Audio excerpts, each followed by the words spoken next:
大家好，我是客家佛教中心的孝经讲法师，是尊贵的占得古仁波切的弟子。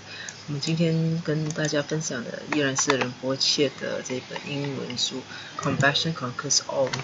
那这本书呢，目前暂时还没有完完整整，就是完全一致的一样的中文版，但是里面的这些内容其实已经在就是仁波切的很多中文书籍里都已经包含了。那所以这次的分享呢，我会根据这本书来作为主要的，我会就是主要用这本书的内容来跟大家分享。那这本书呢，它基本上分成3个大章节。第一个章节讲的是出离心，第二个章节讲的是慈悲，第3个章节讲的是智慧。其实如果大家有认真去仔细看一看的话，那就应该去看到这其实这个内容是宗喀巴大师强调的3主要道的内容：出离心、菩提心和空心真见。那第一个部分呢，在讲的是出离心的时候，他说的是要放下我们的自私的一种考量。那这一点呢，主要围绕着什么内容？它主要围绕着发心。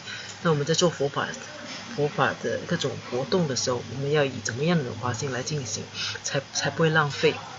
所以这是我们今天讨论的内容。其实昨天已经跟大家分享了这个部分内容。这个是主要是围绕这世间八法。那第二个部分内容呢，就是慈悲，就是这本书的核心内容。主要是根据格西朗热唐巴的修心八颂来进行一个讲解。那第3个部分呢是智慧，是关于无常的一个针对无常的一个禅修和冥想来讨论的。那好，我们就直接跳入了就是我们之前停下来的部分。那这本书的引言呢，我用了差不多3次来跟大家解释。那关于仁波切，就是说我们在听法的时候应该以一个什么样的动机啦，我们应该怎么去看，怎么检查老师应该以怎么样的动机来说法，弟子学生应该以一个怎么样的动机来听法。那包括传承的加持，这些我们都跟大家分享过了，所以这里就不再多说。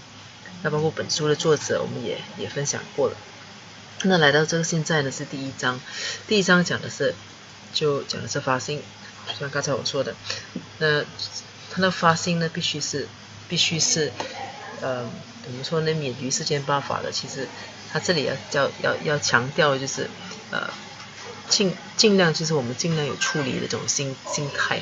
如果有出离的心去进行任何一种佛法活动的话呢，那我们就能够从中累积就是我们在学佛这条路上所需要的功德。那所谓的世间八法呢，就是当我们被赞美的时候很高兴，那当被批评的时候就不高兴。那得到礼物的时候呢，我们就很开心，或者是当我们没有得到的时候那就不开心。当我们得到就是享有良好的声誉的时候，那就很开心。那如果我们就是恶名昭彰的时候，是给人家批评的时候，我们就不高兴。那或者是在我们得到就是生活舒适的时候，我们就高兴；那生活过得比较艰苦的时候，我们就不高兴。那其实这些都是很常见的，就是我们每天都会正常就会在怎么说呢，都在发生的一些事情，而且我们都很习惯的、很习以为常的去对这些做出反应。那所以这就是世间八法，我在这里再重复跟大家说一次，因为这太习惯了，所以我们可能会忽略掉。那其实在修佛法的时候，其实很关键的就是不要有世间八法，我们要排除，要免于世间八法。那只有在免于世间八法的情况下，去进行任何佛法的活动或者行为呢，那才是一种正确的，或者是才是能够帮我们累积功德的一种正确的佛法活动。那比如说怎么说呢？比如说有些时候我们比如说在人前啊，我们进行一些仪式法会，或者是有些人可能就会因为这样子，因为别人在看，所以就很自然的就特别的意气风发，或者是最白色很多的大量的贡品。那其实他整个的他这么做的目的呢，主要只是为了得到人们的赞美，那如果是这样做的话，那他所做的一切供养，他所做的，那即使他所做的所进行的仪式，他所就整个包括念诵的过程，不管他念诵这些经文的或者是念诵心咒，他多么做的多么好，依然都就是依然都没有办法为他累积功德，反而会累积恶业。那这其实我们这是要特别警惕的。那比如说，或者是在做这些行为的时候，但有人批评了，他立刻就不高兴。那这是要免于要小心的。我们做这些东西并不是为了要得到个人的怎么说呢？不是为了个人的成就而这么做。那修行佛法其实整个最终的目的其实是为了他人，是为了利他。那如果是围绕着自己来进行佛法活动的话呢，那整个本质上是错的。要强调的是这个东西，这是非常重要的。那所以之前跟大家分享的就是这些例子。那来到今天呢，这个这是第5页，就是第1章的第5页。那继续跟大家念一段英文，然后我们再用中文来给大家做解释。If you are practicing Dharma for praise, the very practice of Dharma leads to wanting more praise, increasing of the big ego, therefore leading you to the 3 lower rank. You may think, hey, how can practicing the Dharma lead us to the 3 lower ranks? Practicing the Dharma doesn't lead you to the 3 lower rank. Your negative intent before the actions lead you to the 3 lower rank. 他说，如果你是为了得到赞美而去修习佛法的话，去修持佛法的话呢，那你所做的这个行为本身，也就是说你在修持佛法本身呢，其实会导致你一再的想要更多的赞美。那这样子不断的重复，不断的强化下去呢，它会让你的一种自我会变得越来越怎么说呢？就会越来越大，你会越来越觉得自己是不就是觉得就是觉得自己非常了不起，然后会变得越来越骄傲。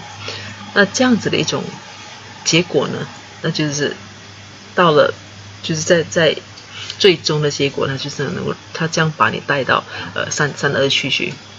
那你可能会想，怎么呢？这样子我怎么可能？我所做的行为是佛法的行为，我所做的活动是佛法的活动，它怎么反而会带我到恶趣去？但事实上，这个行为本身并不会把你带向恶趣，这个行为本身，但是你的动机却是会让你投身恶趣的罪魁祸首。所以其实同样的动作，我们付出同样的时间、同样的精力去进行一种动作，那差别、那结果怎么样，关键在于你的动机。所以动机一开始就要设的正确。如果设了错误的动机的话，那你之后所做的一切呢，那都是白费的。那当然不至于说是百分百白费了，至少你还是在心识中种下一些种子。但既然要花出同样的时间和同样的精力去做的话，干嘛不首先就把东西设的正确一些呢？所以仁波切在讲这些法之前，在讲这些课之前，他第一个就特别强调了要设立正确的动机。其实不只是这一个，在任何时候，在进行任何法会，在听法之前，或者是去分享佛法之前，或者是在进行佛法工作，这整个的整个过程。那整个的动机，时时刻刻都要去检查这些东西，要看看自己是不是为了自己，是为了满足自己的欲望，或者是就是让自己不是满足自己的欲望或者自己的私心而去这么做。那必须我们要尽量去避免这样子的一种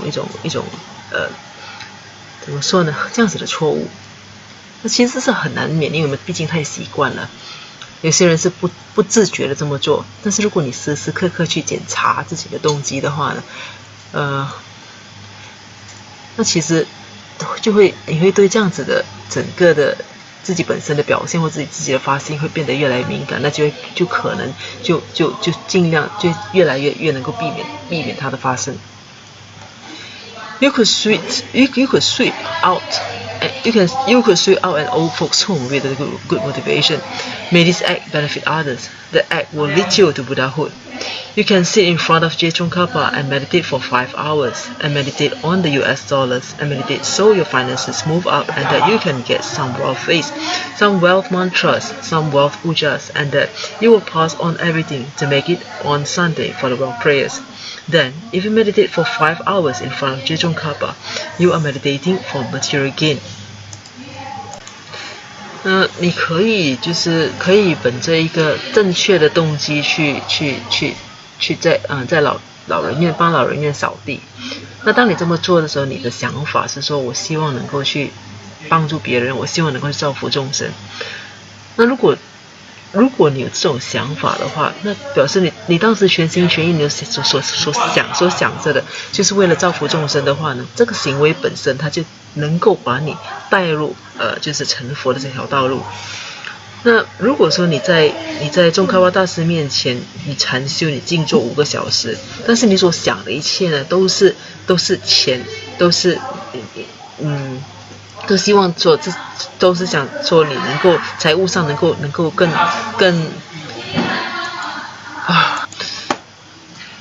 那你可以在宗喀巴大师面前呢就禅修5个小时，但是当时如果你所想的一切都是跟金钱有关的，你是想着怎么去改善自己的财务状况的话，或者是想着怎么怎么透过聚宝瓶让自己累积更多的财富，你想这个其实都是关于一些财富的一些行咒的话，那即便你静坐了5个小时，那你所怎么说呢？你所冥想的，你所禅修的一个对象呢，全部都是为了物质，那基本上呢，那5个小时就等于是浪费了。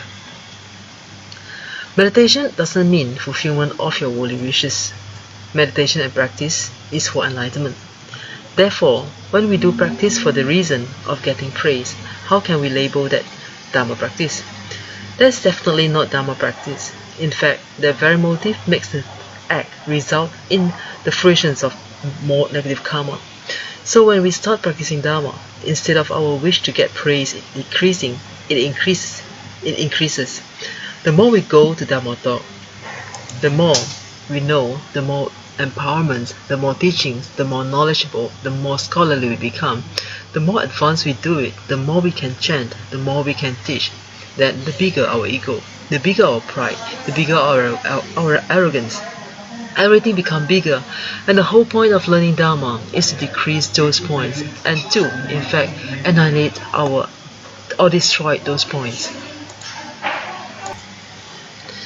那这段讲的什么意思呢？这段说的其实就是说，他说其实我们禅修的话，我们的目的，禅修的意思并不是要去满足我们世俗的心愿或者世俗的愿望。那禅修在学佛的路上，如果我们禅修，我们进行各种修持，我们的唯一目的其实就是证悟。那如果说我们是为了得到赞美而去修行的话，我们怎么可以把这个标榜为一种修行呢？那其实因为它是完全跟佛法是相违背的，这绝对不是一种佛法修持。那事实上这样子的一个动机本身呢，就是想要得到赞美，就是所谓的世间八法，这样的动机本身呢，它反而会让我们累积更多的恶业。那当你以这样子的动机来进行相关的就是佛法行为的时候，那我们不但没有办法去累积功德，没有办法累积善业，那反而呢会累积更多的恶业。而且呢我们不但没有减少就是对于赞美的一种欲望和渴望，那我们反而会越来越渴望得到更多的赞美。那我在这样子的情况下，我们参加的佛法开示越多，我们进行的就是佛法修持越多，我们得到越多的灌顶，我们参与更多的教诲，我们更有知识，或者是我们变得更怎么说更精通各种仪式的话呢，我们就变得越来越自大，就会变得越来越骄傲，一切一切不好的其实变得越来越严重。所以整个学佛的目标呢，整个怎么说呢？它整个用意其实就减少了，而反而去增加了我们就是更加严重的去增加我们原本的一些恶习。那其实是本末倒置了。So when you practice Dharma with the wrong motive from beginning, it's not the Dharma teacher or the Dharma environment that's at fault. It could be your ignorance at fault, or it could be that you know it and you have not applied the antidotes hard enough. It is definitely not the Dharma. 所以讲，当你这样子你用一种错误的一种动机来修持佛法的时候，你从一开始的这么做的话，那其实它从一开始就不是佛法了。而且他说这个错的其实并不是佛法，并不是佛法老师或者是你的环境，他错的其实是本身的无知，是你的无明，或者说你知道，但是你并没有就没有选择去用一种正确的方式来面对它。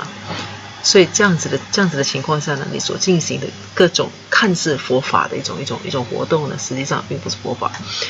那这些就解释，其实有些时候解释，我们有些时候会看到在报章上，有些时候或者是我们在身边，我们看到一些或者是我们亲身经历，那我们在佛教中心，我们看到好一些人，就觉得怎么他在佛教中心时间那么长了，但是他所做的一切呢，却跟佛法是相违背的，那就是这样子的一个情况。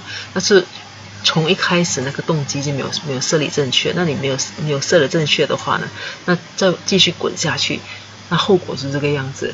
随着你越来越精通，那你的骄傲就越来越严重，那你自我就越来越大，到最恶劣的一种结果就是，你等于说是我们说的是佛法杀手。那任何人，比如说新人刚刚到佛教中心想要学佛，那一看到有一个前辈是这个样子的话呢，他当然就是可能就会直接的对佛法失去信心。那其实错的是佛法吗？不是，那并不是佛法错的也不是佛法的老师，也不是佛教中心本身，而是你的动机从一开始就是错误的。I always use the example that you do not know how to drive a car, and the car has a little accident. It's not the fault of the car, but the driver. So if you do not get results from the Dharma practice, it's definitely not the Dharma. It's definitely not the Dharma teacher. It's definitely not the Dharma itself. It is not the center, and it is not the Dharma students. It is you yourself. Because if Dharma has no results, our altars should be empty. There should be no enlightened beings.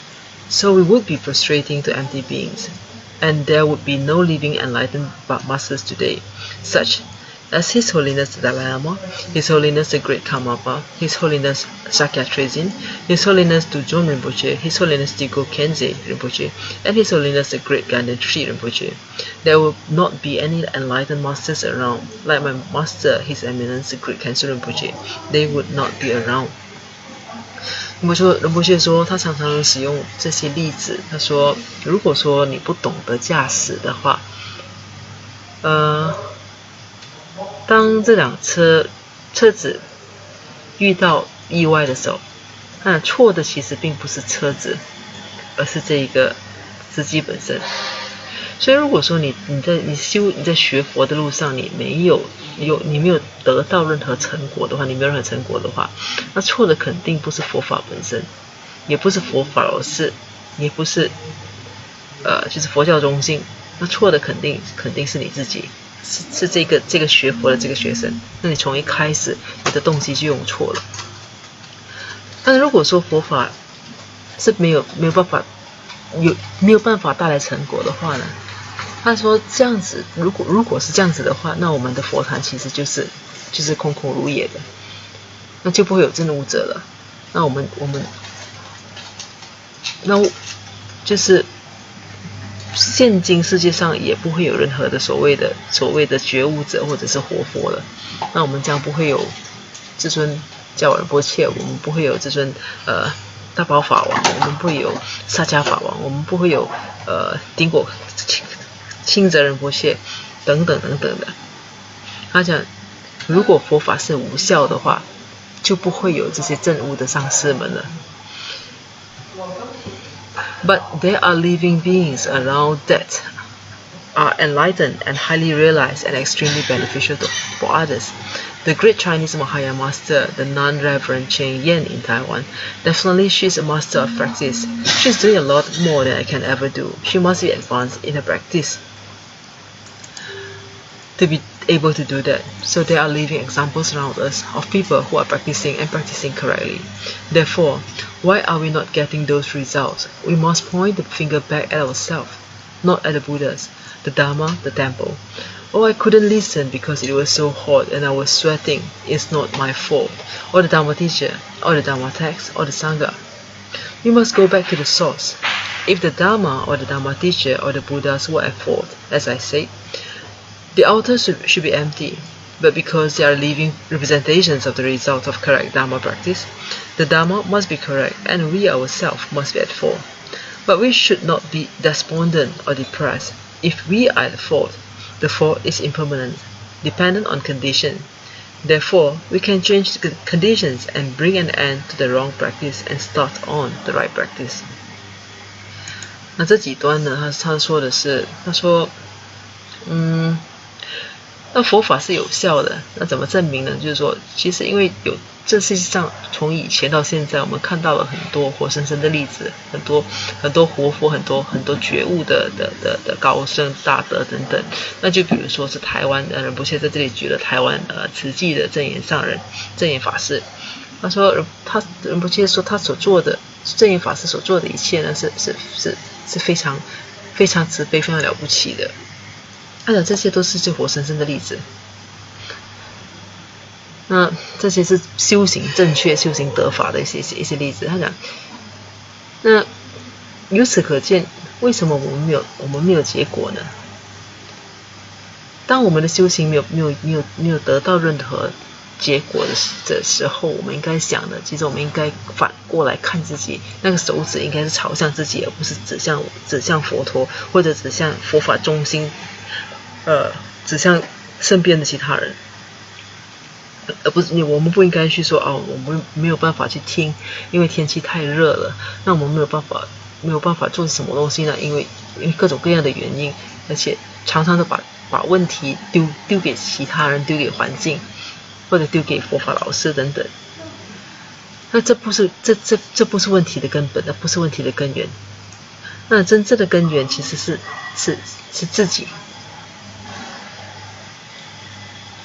因为如果说问题的根源是佛法的话，那我们的佛坛其实应该是空如也的，没有。因为佛法既然是无效的话，那怎么可能会有证悟者呢？那没有证悟者的话，我们佛坛怎么可能会有佛像呢？所以，如果说佛法是无效的话，那佛坛应该是空的。那既然我们佛坛上其实佛坛上是共有佛的话，就表示佛法是有效的。那是这样子的一个道理。而且我们亲眼看到的，我们看到这些活生生的这些修行正确的这些活佛或者大德们，我们看到他们的成果，那就表示说，既然这么多人能展示这些成果的话，就表示说，那佛法肯定是正确的。那错误的是谁？那错误的肯定是我们自己。但我们也不要因为这样子而觉得沮丧，或者觉得很忧郁的。他说，即便我们本身有错，但是错误本身也是无常的，那也是不断在改变的，是根据情况和条件来改变。那如果说我们能够改变这些条件呢，能够改变就是现有的目前的条件，我们就能够去终结这种而且下定决心去进行正确的修持的话，我们就能够把这些错误呢都停止。那我们就可以就能够从此展开一个新的一种正确的一个修持。So when we do Dharma practice to get praise, to avoid insult. That is a very low aim. And the minute we don't get praise, we stop doing Dharma practice. So the fault is not Dharma, it's the motive. If we do Dharma practice to get gifts, to avoid not getting gifts, to get ang paos, and all that, the minute we don't get it, we get upset. Again, it's not the Dharma, it's our motive. If you do Dharma for good reputation, oh, he's so good, he's so holy, he's such a good person, he's a family person, he also goes to the temple and he's so wonderful. The minute we stop getting praise, we suffer, we feel despondent. We don't want to meditate, we don't want to practice, we don't want to join the temple, we don't want to listen to Dharma, we don't want to meditate, and we become despondent. Why do we become despondent? Not because we have not gotten results, but the actual reason is the very motive that we started with. Our out of ignorance was wrong. So the Dharma is not at fault. 那这几段说的是什么呢？说如果我们投入佛法的修持的目的是为了得到赞美，是为了去避免别人的一种侮辱的话，他讲这样子的一个动机是非常微不足道，是非常低的一个动机。那因为如果说当我们一得不到赞美，我们就会停止了所有的佛法修持。那这样子从这里呢可以证明错误的其实并不是佛法本身，错误的是我们自己本身的动机。那如果说我们修持佛法是为了得到礼物啊，是为了得到金钱啊等等的话，那我们得到的时候我们就去修持佛法，那我们没有得到这些金钱的一些回馈的时候，我们就很沮丧，我们就不修持。那这样子的情况下，错的也不是佛法，而是我们的动机。另一些人呢是为了一些声誉，他希望别人去赞美他，说表示这个人很善良啦，很神圣啦，是一个很顾家的人啦。他们希望得到这些种种的赞美。那他们到佛法中心，他们努力积极的在行善，或者是很努力的修持。那整个目的呢，就是为了得到赞美。那当他们再也得不到这种赞美的时候，他就开始痛苦了，就开始觉得非常沮丧了，就开始突然间觉得再也不想静坐，不想去禅修，不想继续再进行任何修持，也不想再到寺院去，也不想再听法了。那为什么会这样子呢？他讲，其实并不是因为说我们没有得到这些结果，那其实真正的原因，其实是因为我们从一开始那个动机，出于无明的一些动机，从一开始就是错的。那事实上这些东西是我们需要常常去检查。很多人在怎么说，在学佛的路上，可能从一开始的时候还蛮纯正的一个动机，但是在过程中，当他得到的就是一些外界的一些赞美，或者是就我们所谓这些世间八法所提到这些内容，他得到的越多的时候，他就慢慢迷失了自己。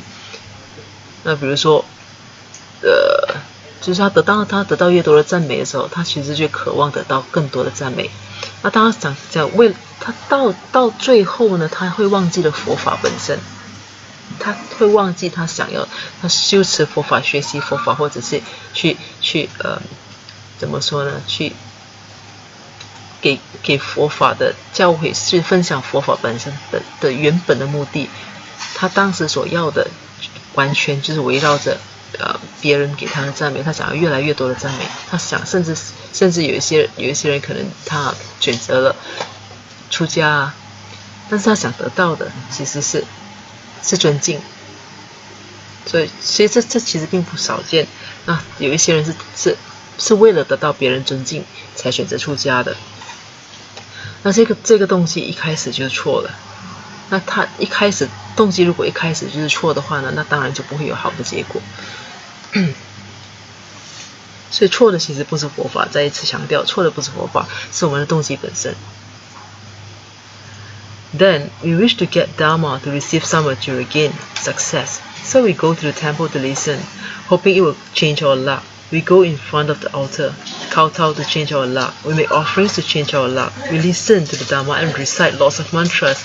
We go to empowerment to receive great blessings to change our luck so that we can hit the lucky number.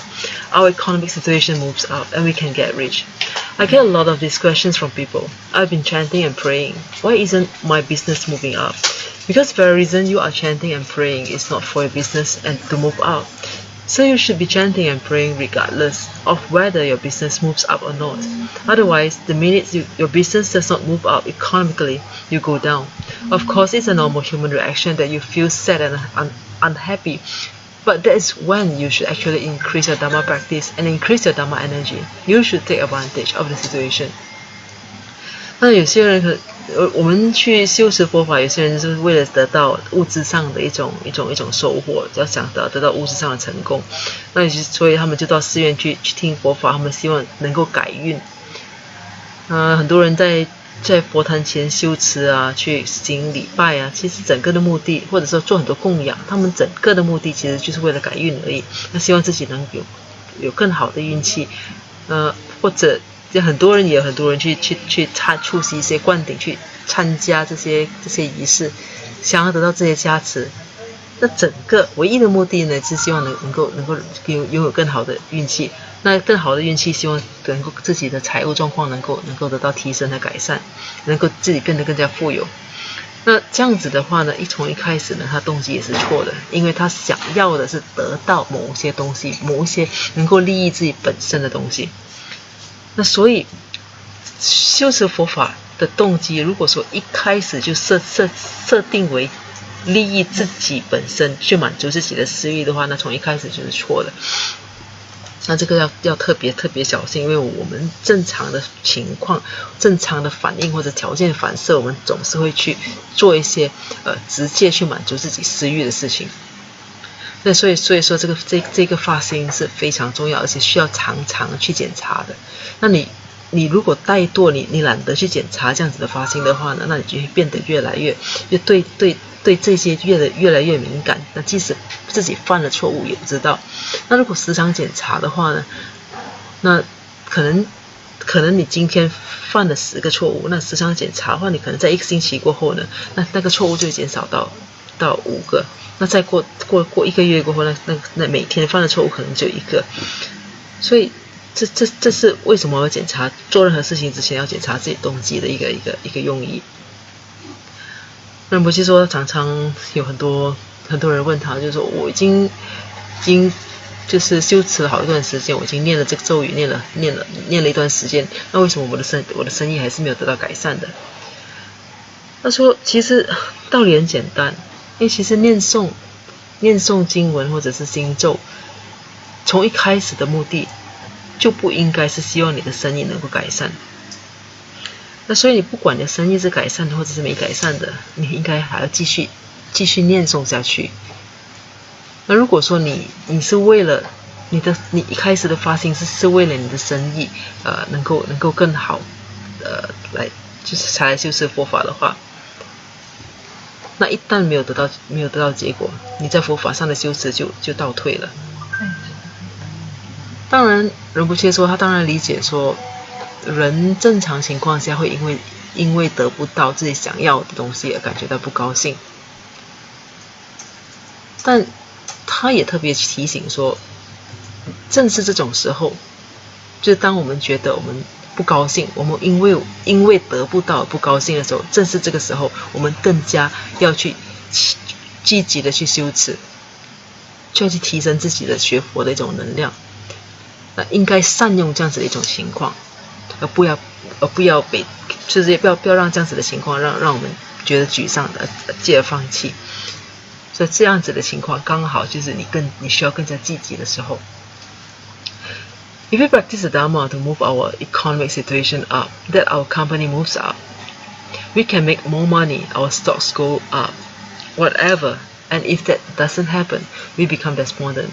We have used the Dharma for a short-term benefit, and we don't derive the ultimate benefit from Dharma, which is complete freedom from suffering, not just business moving on. When we practice Dharma, when we see lamas, get divinations, get blessings, do rituals and sponsor puja for the sake of simply receiving wealth, increasing our wealth, as an end in itself, then the Dharma has been brought down to a very low level, and the full purpose of Dharma is not fulfilled. So we should not practice Dharma with the intent that it will move our economic situation up, or to avoid the economic situation from going down. If we do that, our rebirth will be in the spirit realm. 那这两段呢，说的说，我们修持佛法，如果说我们修持佛法是为了改善自己的经济状况的话，或者是希望我们的公司能够业绩会增长的话，希望我们自己能赚取更多金钱的话，那如果我们修持佛法的目的是这样，那一旦我们得不到我们所期望的东西的时候，我们就很沮丧。那如果当我们这么做的时候，其实我们是等于是在利用佛法达到我们短期的目的，这却是利用佛法，企图利用佛法去得到一个短暂的一个好处。我们并没有去真正的去怎么说呢？去看到佛法最究竟的好处，最究竟的利益。佛法最究竟的利益是什么东西？那最究竟的利益，其实是让我们从这样子的一个痛苦无尽的一个痛苦中解脱出来。就是所谓的无尽的痛苦，就是不断的一次又一次投生转世，在轮回中打滚的一种痛苦。所以学佛真正的目的是让我们摆脱这个娑婆世界，摆脱这个轮回，而不是让我们的生意变得更好，或者得到短暂的一个金钱上的一个提升或者好处。但是仁波切说，所以当我们在修持佛法，在看到这些就是这些喇嘛上师，我们去占卜，去得到加持，或者进行一些仪式，或者去赞助供养，赞助一些法会。如果说我们这么做，我们的目的只是为了得到金钱的话，那我们等于是说把佛法放在一个非常低的一个水平，我们等于是在贬低，或者是就我们等于是在贬低佛法。因为佛法能够给我们的其实是正悟。那正悟是什么？正悟是彻底的摆脱这个痛苦，彻底的摆脱轮回。那我们却以一个我们学佛的动机，如果却只是去为了得到物质上的满足的话，那我们等于是严重的贬低了佛法。那如果说这样子的话呢，我们的结果呢，就是我们的投生将会在恶鬼道。那这个是今天的分享就暂时到这里。这个我们停止的这个页数是第12页，我们下一次会从第13页开始。那好，我们在结束之前呢，大家一起来做一个回向。如宝珍贵菩提心，为生出者愿生出，以生出之菩提愿，其不退转非增长。如宝珍贵之空性，为生出者愿生出，以生出之空性宝，其不退转非增长。愿以此修，以一切功德，利益所有众生诸法弘。显明至尊上慧明上师所设佛法信要诸圣教。唯愿世世不离真上师，唯愿随时享有圣正法，并于地道功德圆满后，续诸正德金刚持佛位。愿我正直善根力，速集成就上师佛，一切众生尽无语，悉令安止是佛地。愿弘扬中喀巴法王正法理者记，直系障碍之三照，一切顺缘系圆满。我及他人之三世，一子相属二之一，祈愿三慧明车佛，教法永驻生增长。愿昼吉祥夜吉祥，昼夜60恩吉祥，一切事中皆吉祥。唯愿三宝常摄受。至尊上师身受永稳固，妙善法业普及遍十方，上慧教法聚光照三域，众生为境，其行恒常住。那好，我们今天分享到这里结束，我们下期再见，谢谢大家。